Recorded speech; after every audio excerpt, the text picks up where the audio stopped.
We live in a world that's basically built on lending and borrowing, right? I mean, interest is the engine that makes almost everything go. But what if there was another way? Imagine a global financial system that funds everything from your house to massive infrastructure projects, all without charging a single penny of interest. Sounds kind of wild, doesn't it? Well, today we're diving into the really fascinating world of Islamic finance. And yeah, that's the big question, right? How on earth can you buy a house or finance a car or get funding for your business without a normal interest-based loan? I mean, from the way we usually think about finance, it seems almost impossible.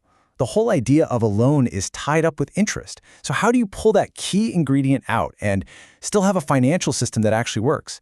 That's exactly what we're going to break down. Okay, so to get this, you have to understand one crucial concept. It's the absolute foundation of this entire system.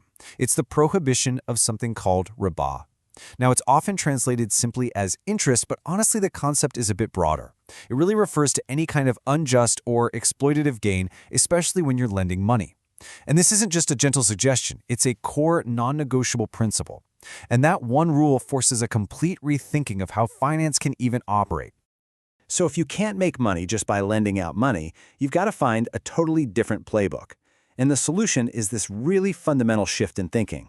Instead of trading in debt, the whole system is built on trading tangible, real-world assets.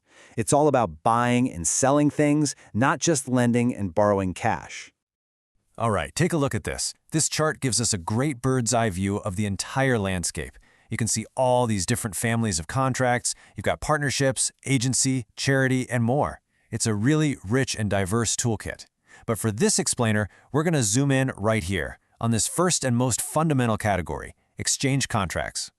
And this right here is the absolute key. An exchange contract isn't about one person just lending cash to another. No, it's a structured deal where the ownership of an actual physical thing or the right to use it is transferred for a price. So the financial institution, it becomes a trader, a buyer and a seller, not just a lender.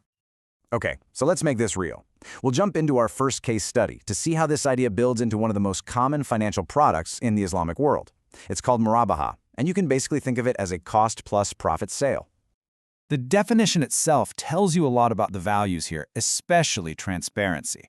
The seller, which in our case is usually the bank, has to tell the buyer exactly what they paid for the asset and exactly what their profit, their markup is. So the profit is a fixed, known amount, not some floating interest rate that can change on you over time.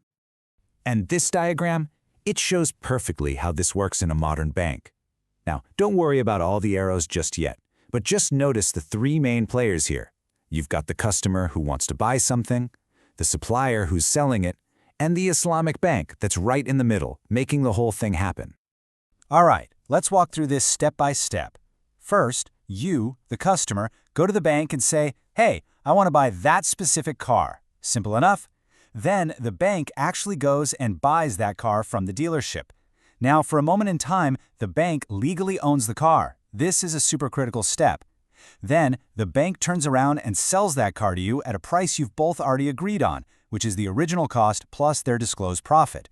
You then get to pay the bank back in installments. See? It's a sale. It's not a loan. And this specific model, the murabaha to the purchase orderer or MPO, is really the key innovation that makes this work for modern finance. Think about it. The bank doesn't want to be in the business of just stocking a bunch of cars or houses hoping someone will buy them. Instead, it acts based on a customer-specific request, their purchase order. This is what makes that ancient concept of a cost-plus sale perfectly adaptable for all of today's consumer financing needs. Okay, so murabaha is perfect for things that already exist, like a car on a lot or a fridge in a store. But what if you need to finance something that hasn't even been built yet? What about a house or a new factory or even something huge like an airplane? Well, for that, we turn to our second case study, istisna. You can think of this as basically a commission to build contract. It's an agreement to manufacture or construct something based on very specific descriptions, for a price that's decided up front and for delivery at some point in the future. It is the perfect tool for construction and manufacturing finance. And here's how it looks in modern banking. This is called parallel istisna. And just like before, you can see the bank is sitting right in the middle. But this time, instead of just facilitating a simple sale, it's actually managing a manufacturing project. It has one contract with the customer who wants the final product, and then a second, totally separate contract with the manufacturer who's going to build it. So let's break this flow down. Let's say the customer signs a contract with the bank to buy a custom-built house for a set price. The bank then turns around and signs its own separate istisna contract with a construction company to actually build that house. The bank pays the builder, usually in stages as the work gets done, and the customer pays the bank back over an agreed-upon period. In the end, the manufacturer delivers the finished house directly to the customer. So where does the bank's profit come from? It's the difference between the price the customer pays them and the price they pay the builder. So look, these aren't just abstract academic theories, right? These are the real building blocks for financial products used by millions of people and businesses every single day. Let's take a look at exactly where they pop up in the real world. So whenever you hear about an Islamic mortgage or car financing, you're almost always looking at a murabaha contract. It's that simple. The bank buys the asset and then sells it to the customer with a markup. And when a company needs a new factory built or a government wants to fund a new bridge or an airport, well, that's a perfect job for istisna.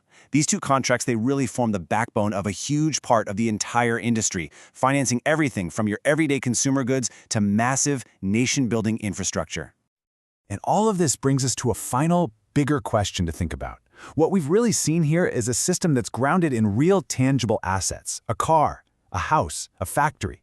It's not just about money creating more money out of thin air.